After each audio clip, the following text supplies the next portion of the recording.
Hello student, अब हम बात करेंगे इंजन के वर्गीकरण का। क्योंकि हमने बताया था आप लोगों को सबसे पहले कि हम जब इंजन स्टार्ट कर रहे हैं, इंजन का सबसे पहले हमने इंट्रोडक्शन दिया था। इंट्रोडक्शन के बाद आपको बताया था कि नहीं, मैं आपको इंजन के प्रकार के बारे में बताऊंगा। और थर्ड उसमें टॉपिक थी, अगर आप फर्स्ट वीडियो में आप देखोगे कि उसमें थर्ड पॉइंट था इंजन का वर्गीकरण। तो हम बात करेंगे आज इंजन के वर्गीकरण का। तो इंजन का वर्गीकरण हम अपनी आवश्यकताओं के अनुसार सेलेक्ट करते हैं, ठीक है। तो जैसे कि 4-5 तरीके हैं अपने इंजन का वर्गीकरण करने का, ठीक है। तो जिसमें पहला तरीका यह है कि हम इंजन जो है सबसे पहले किस काम में प्रयोग में ला रहे हैं। तो पहला हमारा पॉइंट है कि जो हम इंजन है, इंजन का जो हमारा प्रयोग है, इंजन का प्रयोग किस प्रकार के कार्यों में हम ले रहे हैं, किस प्रकार के कार्यों में ले रहे हैं, ठीक है। पहला ये है हमारा पॉइंट।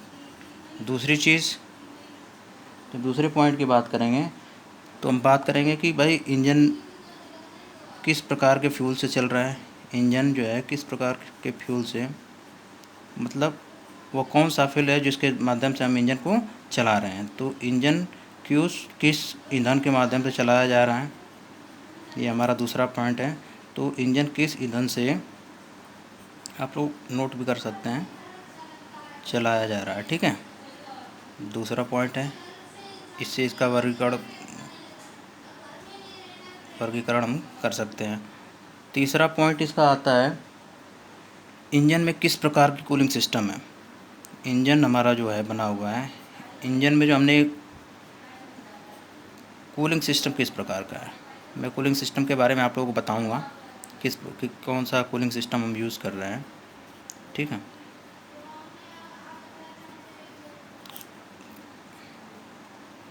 ठीक है, सिस्टम, इंजन में कूलिंग सिस्टम के कौन सा लगा हुआ है, ठीक है।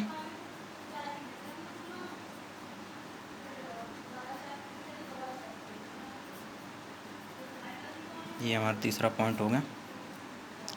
नंबर 4 पॉइंट की बात करें हम, तो हमने जैसा कि बताया था आप लोगों के वाल्व के मैकेनिज्म के आधार पे हम बता सकते हैं कि इंजन जो है किस ढंग से हमारा फिट किया गया है। इंजन की फिटिंग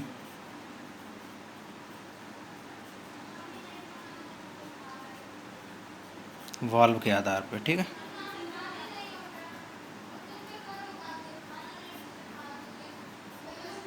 और जो सबसे लास्ट पॉइंट आता है, जो हमने बताया था कि 4 से 5 प्रकार से हम इंजन का वर्गीकरण करते हैं, तो सबसे लास्ट पॉइंट आता है कि इंजन में सिलेंडर किस प्रकार से फिट किए जाते हैं।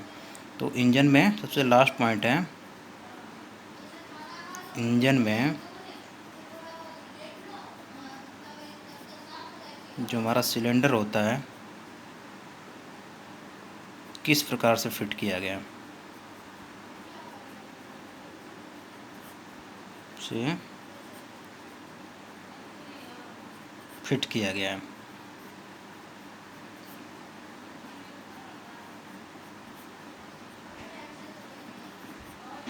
ठीक है। तब सबसे पहले हम बात करेंगे पहले वाले पॉइंट पे। सबसे पहला पॉइंट क्या है कि इंजन का प्रयोग हम किस प्रकार के कार्यों में ले रहे हैं।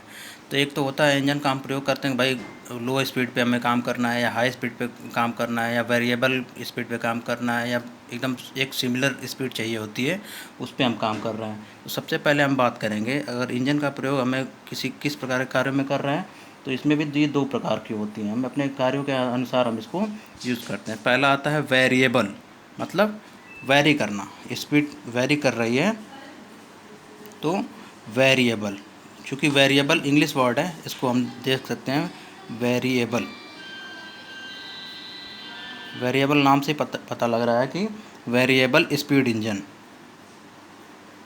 वेरिएबल स्पीड इंजन, मतलब इसको हम डिफ़ाइन करना होगा तो हम इस ऐसे डिफ़ाइन कर सकते हैं कि वे इंजन जिसमें हमारे जो स्पीड होती है वो वेरी करती रहती है, टू द पॉइंट चेंज होती रहती है, ठीक है। तो इसे हम कहते हैं वेरिएबल स्पीड इंजन, ठीक है। जैसे अगर हम देख लें तो जैसे हमारी मोटरसाइकिल है, मतलब बाइक जिसको बोलते हैं हम लोग, मोटरसाइकिल, मोटरसाइकिल हो गई, बस हो गई, ट्रक हो गई, ठीक है। ये सारी चीज़ें जो है हमारी वेरिएबल में आती हैं। और दूसरी जो इसके प्रकार होते हैं, दूसरा प्रकार होता है वो कांस्टेंट होता है। बताया था आप लोगों को, एक वेरिएबल होता है जिसमें अपना स्पीड चेंज होती रहती है, दूसरा होता है कांस्टेंट, ठीक है। कांस्टेंट, कांस्टेंट स्पीड इंजन, ठीक है। मतलब स्पीड जो होती है वो एकदम कांस्टेंट होती है। जैसे 60 किलोमीटर प्रति घंटा की स्पीड है या इतने आरपीएम की स्पीड है तो वो उसी आरपीएम पे होगी। इसका बेस्ट एग्जांपल आपको, आपने जनरेटर देखा होगा, जनित्र जिसको बोलते हैं, जनित्र, या इंग्लिश में बोलते हैं इसको जनरेटर। अब जनरेटर होता क्या है, क्योंकि इसकी स्पीड लिमिटेड होती है। जनरेटर का हमारा वर्किंग क्या होता है, ये क्या करता है, जो भी हमारा फ्यूल होता है, जो फ्यूल हमारा या तो डीजल होगा,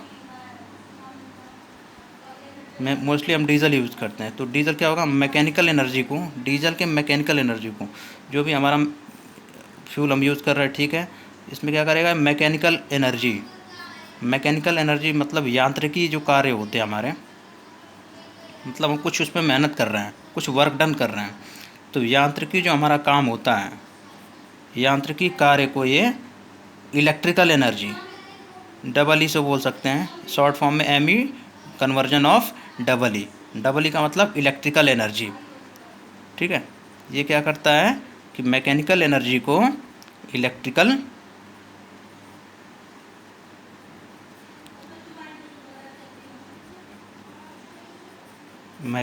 इलेक्ट्रिकल एनर्जी में चेंज कर देता है, ठीक है, जिससे हमारे घरों में इलेक्ट्रिसिटी जो है प्रॉपर रूप से, प्रॉपर चैनल में चलने लगती है, ठीक है। अब हम पहले पॉइंट की बात कर लिए कि इंजन का वर्गीकरण में पहला पॉइंट था कि इंजन का प्रयोग किस प्रकार के कार्यों में करते हैं। तो सबसे पहली चीज़ तो हमारी क्लियर हो गई कि वेरिएबल स्पीड इंजन हो गए और कांस्टेंट स्पीड इंजन हो गए, हमने दोनों का एग्जांपल बता दिया। अब दूसरा पॉइंट हमारे पास आता है कि इंजन किस ईंधन से चलाया जाता है, नंबर 2 पॉइंट, ठीक है। ये पहला पॉइंट था हमारा, ठीक है। ये दूसरा पॉइंट है। दूसरे में हम बात करेंगे कि इंजन किस ईंधन से चलाया जाता है, वो कौन सा ईंधन होता है या फ्यूल होता है जिससे हम अपने इंजन को रन कराते हैं, ठीक है।